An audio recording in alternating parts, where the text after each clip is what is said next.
વિધાનસભાની પેટા ચૂંટણીને લઈને મોટા સમાચાર પ્રાપ્ત થઈ રહ્યા છે। પેટા ચૂંટણીને કોંગ્રેસે ઉમેદવારોની પેનલ તૈયાર કરી। દિલ્હી હાઈકમાન્ડને આ પેનલ મોકલવામાં આવી છે। વિસાવદરથી ભાવેશ ત્રાપસિયા, પ્રિયવદ કોરાટનું નામ આગળ ચાલી રહ્યું છે। ખંભાથી મહેન્દ્રસિંહ પરમાર અથવા નવીનસિંહ સોલંકીને ટિકિટ આપવામાં આવી શકે છે। ખંભાથી દાનુભાઈ ગોહિલનું નામ પણ રેસમાં છે। વાઘોડિયાથી કનુભાઈ ગોહિલ અથવા કિરણભાઈ રાઠોડને મેદાનમાં ઉતારી શકે છે કોંગ્રેસ। માણાવદરથી હરિભાઈ પટેલ અથવા પાલ આંબલિયા, તો પોરબંદરથી રાજુ ઓડેદરા અથવા અન્ય નામ ચર્ચામાં છે। વિજાપુરથી પાટીદાર નેતા પહેલી પસંદ હોવાની જાણકારી મળી છે। તો આ એવા નામો જે અત્યારે રેસમાં છે। કોંગ્રેસ હાઈકમાન્ડને પેનલ તૈયાર કરીને મોકલવામાં આવી છે અને બની શકે કે આમાંથી જ એક નામ પર મોહર વાગશે।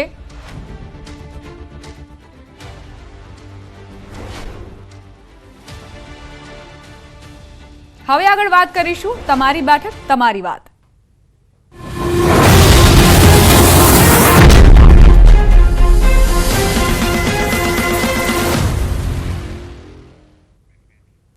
લોકસભા ચૂંટણીને લઈને રાજકીય ગતિવિધિઓ તેજ થઈ ગઈ છે। ગુજરાતની 26 બેઠકો માટે ચૂંટણીનો જંગ જામશે, ત્યારે સૌથી હોટ ગણાતી ભરૂચ લોકસભા બેઠક પર મતદારોનો કેવો છે મિજાજ? ભરૂચ બેઠક પર મનસુખ વસાવા ચાલશે કે ચૈતર વસાવા? લોકોના દિલમાં કયા વસાવા છે તે જાણવા ન્યૂઝ 18ની ટીમે જનતા સાથે વાતચીત કરી। ડેડિયાપાડાના વિધાનસભાના આદિવાસી મતદારોમાં કોણ લોકપ્રિય છે, કોણ ચૂંટણીની જંગ જીતશે તે અંગે લોકોએ મત રજૂ કર્યો। જુઓ અમારી વિશેષ રજૂઆત તમારી બેઠક તમારી વાત। ડેડિયાપાડા વિધાનસભા એ લોકસભા જે ભરૂચ લોકસભામાં આવે છે અને હોટ સીટ ગણવામાં છે, ત્યારે આપણે લોકો પાસે ઓપિનિયન પૂછીએ એમને શું લાગી રહ્યું છે, કેવો છે ચૂંટણીનો માહોલ। કાકા, ખાસ વાત કરીએ તો ચૂંટણીનો માહોલ કેવો છે? હવે ચૂંટણીનો માહોલ તો લોકસભાની ચૂંટણી ને એમાં હવે બધો માહોલ તો ચાલુ છે, પણ આ હોળીના તહેવારના હિસાબે આ બધી પબ્લિક અમે બધા ખરીદી કરવા આવ્યા છે। કાકા, કેવા નેતા ઈચ્છો છો તમે? કેવા નેતા ઈચ્છો છો? હવે નેતા તો ઈચ્છીએ જ છે, પણ હવે પબ્લિકનો માહોલ છે ને, એટલે એમાં કોને વોટિંગ કરે એને તો કોઈ નક્કી નહીં થાય। પણ આમ કેવો નેતા ઈચ્છો છો? વિકાસ કરે એવો કે કેવો? વિકાસ કરે એવા નેતાને જીતીએ ને, વિકાસ કરે એવા નેતાને જીતીએ છે। તો આપણી સાથે સ્ટુડન્ટ પણ છે, એક છોકરી। ખાસ વાત કરે બેટા તો ડેડિયાપાડામાં રહે છે, તો કેવો વિકાસ છે તમારે? ભણવા ગણવાનું કેવું છે? રોજગારી કેવી છે? સારી છે, ભણવાનું બધું સારું જ છે, બધી ફેસિલિટી મળી રહી છે। કેવા નેતા ઈચ્છો છો? કેવા નેતા? વિકાસ કરે એવા, વિકાસ કરે એવા, ભણવાનું ને એવામાં બધામાં। પહેલા શિક્ષણ કેવું હતું, અત્યારે કેવું શિક્ષણ છે? પહેલા કરતા હવે શિક્ષણ સારું છે, સુધરું છે। હા। ક્યાંથી આવ્યો છે તું? શું નામ છે તારું? મેં ભૂતબેડા ગામથી આવું છું ને, વસવાથી। ત્યારે જે ડેડિયાપાડાના જે મતદારો છે જેમનો મિજાજ આપણે જાણ્યો, હવે હજુ કેટલાય લોકો છે તેમની પાસે આપણે જાણીશું ચૂંટણી માહોલ કેવો છે લોકસભાની। સારું જ છે, જે નેતા સારો વિકાસ કરશે તો સારું થશે। બીજું શું રહ્યા, બીજું કેટલું બહુ સારું ચાલતું છે, હવે તો ચાલવા જેવું હોય તો બરાબર ને। ખાસ વાત કરીએ તો આ ભરૂચ લોકસભા બેઠકમાં આવે છે અને હોટ સીટ ગણવામાં છે, નિર્ણાયક મતો તમારા છે, તો ભાજપ અને આપ ટકરાવા જઈ રહ્યું છે, તો તમે કેવા નેતા ઈચ્છો છો? કે ખાસ તો વિકાસ જેવું કરશે તો વોટ આપવું જોઈએ। ત્યારે ડેડિયાપાડામાં કેટલાક વેપારીઓ છે, વેપારીઓ સાથે વાત કરીએ, કેવો છે ચૂંટણીનો માહોલ અને શું ઈચ્છી રહ્યા છો તમે? હજુ જેવો એવો ચૂંટણીનો ગરમાટો આવતો નથી, પણ આંતરિક મનસુખભાઈ અને ચૈતરભાઈ વચ્ચે જે ચાલી રહ્યું છે એ માહોલ ગરમાટો છે। ખાલી કેવો ગરમાટો કેવો છે? હવે શરૂઆતથી જ મતલબ કે એ લોકોને બેને વચ્ચેના જે ગજગ્રાહો ચાલે છે, એમ જોવા જઈએ તો બે એકબીજાના, મનસુખભાઈની સાસરી છે ચૈતરભાઈના ગામમાં, એટલે એકબીજાના સંબંધો શરૂઆતમાં સારા હતા એવું જાણવા મળે છે આજુબાજુ ચર્ચામાં। પણ હવે રાજકારણમાં આવ્યા પછી, ચૈતરભાઈના રાજકારણમાં આવ્યા પછી એ લોકોના બે વચ્ચેના વિરોધાભાસ મતલબ કે વધી રહ્યા છે। ખાસ વાત કરીએ તો કેવો વિકાસ છે? વિકાસની દ્રષ્ટિએ હજુ જોવા જઈએ તો કોઈ પણ સરકાર હોય, પણ હજુ ડેડિયાપાડા તાલુકામાં જુએ એવો વિકાસ થયો નથી। કેવા નેતા ઈચ્છો છો તમે? અમારા વિસ્તારમાં અમારી આદિવાસી પબ્લિકને રોજગારી પોતાના ગ્રામમાં મળી રહે એવી કોઈ પણ જાતની અહીંયા ના તો કોઈ ઔદ્યોગિક વિકાસ છે કે ના તો અધરવાઇઝ મતલબ કે ગવર્મેન્ટના બધા પૂરેપૂરા કામ થતા હોય છે. તો ખાસ વાત કરીએ તો મનસુખ વસાવા 6 ટર્મથી છે આ ડેડિયાપાડામાં વિધાનસભાના લોકસભાના સાંસદ તરીકે. કેવો વિકાસ કર્યો છે, શું લાગે છે તમને?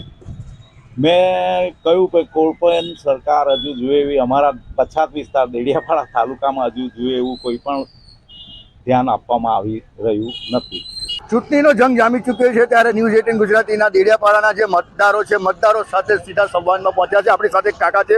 કાકા, કેવો વિકાસ થયો છે ડેડિયાપાડામાં અને આ ડેડિયાપાડા વિધાનસભા છે લોકસભામાં આવે છે? હા, એ તો વિધાનસભા તો છે જ, પણ ભાજપનો જે વિકાસ છે એ તો લોકોને ખબર જ છે. કાગળ પર બતાવવાનું કામ છે. આજે ખાતમુહૂર્ત કરે અને વર્ષો સુધી રસ્તો ના બનતો એને વિકાસ ના કહેવાય. અને આજની તારીખમાં ભાજપ એવું કહે છે કે અમે બધું કરી નાખીશું, પણ શું કર્યું? આજે જે સાગબારા, ડેડિયાપાડા અને નેત્રંગના જે રસ્તાઓ જોઈએ તો ખબર પડે કે વિકાસ કયા હેડે થઈ રહ્યો છે, એ લોકોને ખબર પડે. અને આજના સમયમાં આમ આદમી પાર્ટીના ઉમેદવાર અમારા એવા છે, યુવા લીડર, કે કોઈનાથી ડરે એવા નથી અને ડરે પણ ના. અને અમે એવા લોકોને સમર્થન કરવા માંગીએ કે જે કોઈ બી સંજોગોમાં ભ્રષ્ટાચાર પણ ના કરે અને સત્ય સામે લડે એવા નેતા અમારા છે. એવા લોકોને અમે મત આપવા માંગીએ છીએ. ભાજપના શાસનમાં વિકાસ બરોબર જ છે, એમાં કશું ખામી જ નહીં. લોકોને ઘરે ઘરે પહોંચાડ્યું છે, પાણી, મકાનો બનાવી આપ્યા છે, બધું જ કામ કર્યું છે એ લોકો. હવે ખાસ વાત કરીએ તો આ નિર્ણાયક મતો ગણવા આવે છે આદિવાસીઓ માટે. તો આપ અને ભાજપ વચ્ચે સીધી ટક્કર થવા જઈ રહી છે. કેવા નેતા ઈચ્છો છો તમે હવે? અમે આ યુવા નેતા ઈચ્છીએ છીએ, જો કે પણ જો કામગીરી સારી હોય, યુવા નેતા અમારા ચૈતર વસાવા બરાબર જ છે, પણ એમની સરકાર નહીં હોય તો પછી વિકાસ નહીં, ગ્રાન્ટ ક્યાંથી લેવા, એ જ અમારી ઈચ્છા છે. પણ ચૈતર વસાવા બરાબર છે, પણ ટક્કર ઝીલશે તો જો ભરૂચ વિસ્તારમાં બધું ટોટલી ભાજપ. કારણ કે આપ અને ભાજપ વચ્ચે સીધી ટક્કર થવા જઈ રહી છે. ત્યારે ન્યૂઝ 18 જે ગ્રાઉન્ડ ઝીરો રિપોર્ટમાં અમે મતદારોનો મિજાજ પૂછ્યો ત્યારે મતદારો પણ કેટલાક વિકાસ થયો છે અને વિકાસ નથી બી થયો તેની વાતો કરી રહ્યા છે. પરંતુ હવે મતદારો જ હવે આવનારા દિવસોમાં મતદારો જ નક્કી કરશે કે કોને જીત આપશે, કોને હાર આપશે. દીપક પટેલ, ન્યૂઝ 18 ગુજરાતી, નર્મદા. સમાચારોમાં આગળ વધીએ. મહેસાણામાં પાટીદાર અનામત આંદોલનમાં ભોગ આપનારને ટિકિટ મળવી જ જોઈએ. પૂર્વ મંત્રી અને પૂર્વ ધારાસભ્ય નારણ પટેલનું નિવેદન. આંદોલન દરમિયાન ભોગ આપનાર હરિભાઈ ટિકિટના સાચા હકદાર ગણાવી રહ્યા છે. તેઓ ભાજપ ઉમેદવાર નારણ કાકાના આશીર્વાદ લેવા પહોંચતા તેમણે આ નિવેદન આપ્યું. પાર્ટીએ પસંદગી કરી છે, એમાં કોઈ જ ભૂલ નથી તેવું કહેવું છે નારણ પટેલનું. પણ અમારો આગ્રહ હતો કે જેને અનામત વખતે ભોગ આપ્યો હોય એને ટિકિટ મળવી જ જોઈએ. ઉપર રજૂઆત કરી અને આજે જિલ્લા પંચાયતના સભ્ય છે એ અમારા આ બધા મિત્રોના પરિશ્રમના કારણે. પુરુષોત્તમ રૂપાલાના ક્ષત્રિય સમાજ પર નિવેદનના મામલે અપડેટ્સ. કોંગ્રેસ ઉમેદવાર અમિત ચાવડાનું મોટું નિવેદન. પહેલા ગાળ બોલવાની, પછી માફી માંગવાની ભાજપની આદત છે. માફી માંગવાથી સમાજમાં આક્રોશ ઓછો નહીં થાય. ક્ષત્રિય સમાજ આ વખતે સબક શીખવાડશે. ગુજરાત કોંગ્રેસના 3 લોકસભાના ઉમેદવારોએ ફાગવેલમાં દર્શન કરી પ્રચારના શ્રી ગણેશ કર્યા. અમિત ચાવડા, કાળુસિંહ ડાભી અને ગુલાબસિંહ પરમારે પ્રચારની શરૂઆત કરી. ફાગવેલ ક્ષત્રિય સમાજનું આસ્થાનું કેન્દ્ર છે. માથીજી મહારાજના આશીર્વાદ પણ લીધા કોંગ્રેસ ઉમેદવારોએ.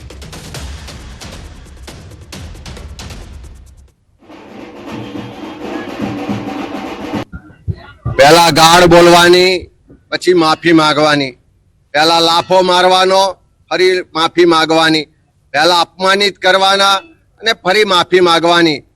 એ ભારતીય જનતા પાર્ટીના નેતાઓને ખૂબ સારી રીતે આવડી ગયું છે. પણ આક્રોશમાં છે કે આજ પછી સમાજનું અપમાન કરવાની, કોઈ પણ ગુસ્તાખી ના કરે એવો પરચો આવનારા દિવસમાં ગુજરાતની જનતા, દેશની જનતા અને ક્ષત્રિય રાજપૂત સમાજ દેખાડશે.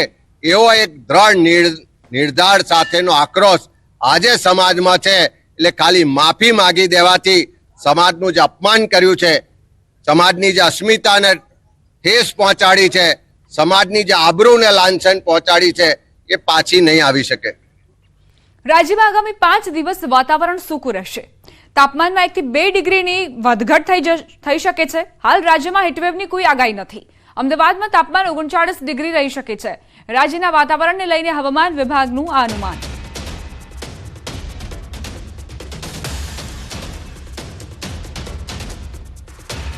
अगले आने वाले 5 दिनों की अगर हम बात करें तो गुजरात में मौसम मुख्य तौर पर ड्राई बना रहेगा. साथ ही अगर हम बात करें अधिकतम तापमान की, वो भी अगले 5 दिनों के लिए नॉर्मल आरचेज में बना रहेगा. कुछ जगहों पे 1 से 2 डिग्री जो है राइजिंग टेंडेंसी अगले 5 दिनों में देखने को मिल सकती है. साथ ही अगर हम बात करें वार्निंग्स की, सो पूरे गुजरात में अगले 5 दिनों के लिए किसी भी तरीके की कोई भी हीट वेव वार्निंग नहीं दी गई है. હવે નજર કરીશું ટોપ 3 ન્યૂઝ પર. ગરબાને વૈશ્વિક સ્તરે યુનેસ્કો દ્વારા મળ્યું સન્માન. મુખ્યમંત્રીએ ટ્વીટ કરી ગરબા અમૂર્ત સાંસ્કૃતિક ધરોહરની આપી જાણકારી.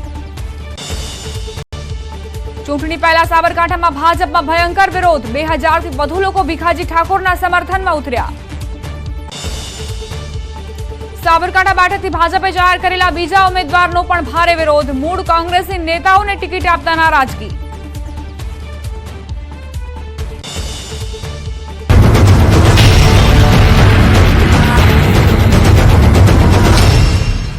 તને જબરો ઇન્સેન્ટિવ અને કાર્યકર્તાઓ સાથે ધૂળેટીની ઉજવણી કરી હતી. આ તરફ બનાસકાંઠામાં કોંગ્રેસના ઉમેદવાર ગેનીબેન ઠાકોરે પણ ધૂળેટીની ઉજવણી કરી. બનાસકાંઠાના દિયોદરમાં ગેનીબેન ઠાકોરે કોંગ્રેસના હોદ્દેદારો અને કાર્યકર્તાઓની સાથે ખુશીઓ અને રંગોના તહેવાર ઉજવ્યો હતો. કાર્યકર્તાઓને ગુલાલથી રંગીને ધૂળેટી મનાવી. ભરૂચ બેઠકના ઉમેદવાર મનસુખ વસાવા સતત 7મી વખત ચૂંટણી મેદાનમાં જંગ લડવા તૈયાર છે. જોકે ચૂંટણીના પ્રચારમાં તેઓ ધૂળેટીની ઉજવણી કરવાનું ચૂક્યા નહીં. તેમણે પરિવાર, મિત્રો અને ભાજપના કાર્યકર્તાઓ સાથે હોળીની ઉજવણી કરી. જ્યારે મનસુખ વસાવાને ચૂંટણીને લઈને સવાલ કરાયો તો તેમણે કહ્યું કે આ વખતે પણ મોટી લીડથી જીતીશું. અમરેલી લોકસભા બેઠકના કોંગ્રેસ ઉમેદવાર જેની ઠુમ્મરે પણ ધૂળેટીની ઉજવણી કરી. જેની ઠુમ્મરે પરિવાર સાથે ઉજવણી કરી. અમરેલીના તબીબ પરિવાર સાથે પણ તેઓએ ઉજવણી કરી. રંગોના તહેવારમાં એકબીજાને રંગ લગાડી ખુશી વ્યક્ત કરી. છોટાઉદેપુરની બેઠક પરથી ભાજપના ઉમેદવાર જશુભાઈ રાઠવાએ કરી ધૂળેટીની ઉજવણી. જશુભાઈએ સ્નેહીજનો અને કાર્યકરો સાથે ઉત્સાહભેર હોળીની ઉજવણી કરી. રંગોના તહેવાર વચ્ચે કોંગ્રેસનો હાથ છોડી કેસરિયા કરનાર સંગ્રામસિંહ રાઠવા પણ જશુભાઈ સાથે ધૂળેટીની ઉજવણી કરતા દેખાયા હતા. પાટણના બ્રહ્મવાડમાં 700 વર્ષ જૂની એક પરંપરા ચાલી આવી રહી છે, જ્યાં બાળકના આજીવન નિરોગી સ્વાસ્થ્ય માટે માતા 1.5 કિલોમીટર લાંબી દોડ મૂકે છે. અનોખી પરંપરા છેલ્લા 700 વર્ષથી હોળીના દિવસે જ ઉજવવામાં આવે છે, જેમાં ગામની દીકરીઓ દુનિયાના કોઈ પણ ખૂણે હોય તો પણ હોળીના દિવસે અહીં આવે છે અને મમતાની દોડ લગાવે છે. અંગી યોજાયેલી માતાની મેરેથોનમાં 11 મહિલાઓએ દોડ લગાવી હતી. ગામમાં ચૌધરી સમાજમાં જેને પણ પહેલું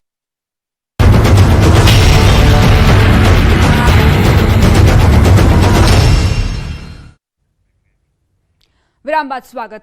આણંદના બોરસદ ચોકડી પાસે આવેલ પેટ્રોલ પંપ પર અસામાજિક તત્વોનો આતંક જોવા મળ્યો.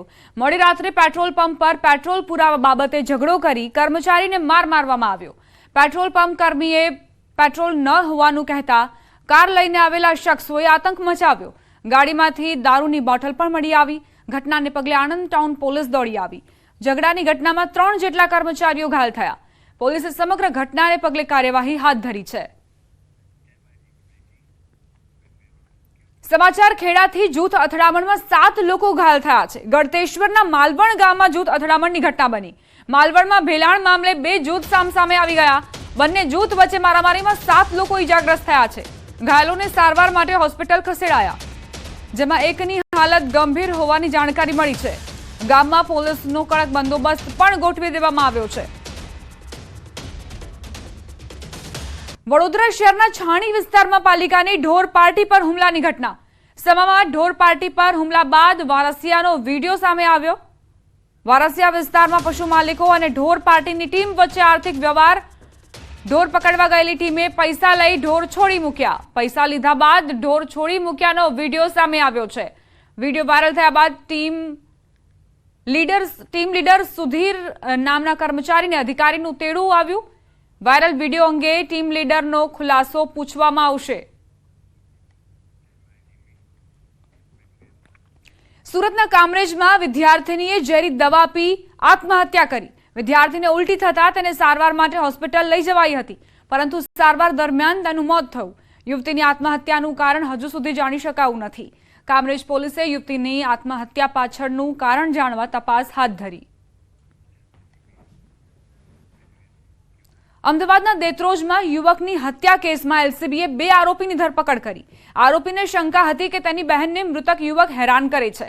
23 માર્ચે આરોપીએ પેટ્રોલ મંગાવવાના બહાને તેને બોલાવી તેની હત્યાને અંજામ આપ્યો. આ મામલે બંને આરોપી આખરે પોલીસ સકંજામાં આવ્યા.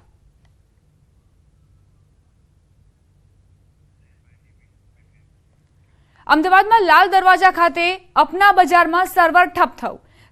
સબ રજિસ્ટ્રાર કચેરી ખાતે મોટી સંખ્યામાં લોકો અટવાઈ ગયા.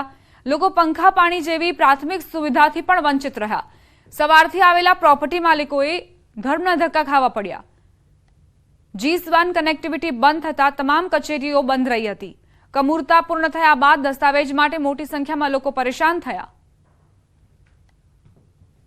અત્યારે જસવંત કનેક્ટિવિટી એકાદ કલાક પહેલાં જ ગયેલી છે અને જસવંત જે એન્જિનિયર ખરા એમને અત્યારે અહીંયા બોલાવેલા છે.